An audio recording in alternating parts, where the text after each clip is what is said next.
Regular reflection, irregular reflection, नियमित परावर्तन, अनियमित परावर्तन.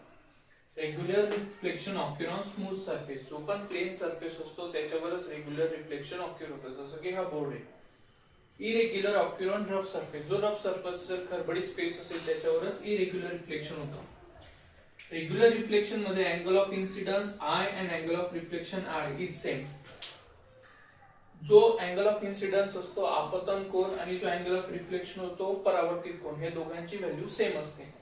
पण ती केस इरेग्युलर मध्ये होत नाही. त्या दोघांमध्ये इन्सिडेंट अँगल आणि रिफ्लेक्टेड अँगल या दोघांची मेजरमेंट इक्वल नसतात.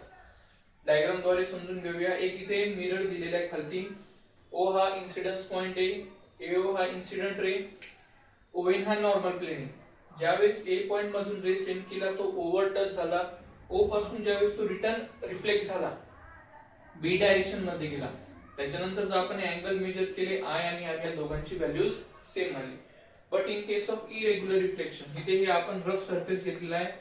ओ पॉइंट सेम, इन्सिडन्स पॉइंट आहे, ओएन हा नॉर्मल आहे, एओ हा आपला इन्सिडेंट रे.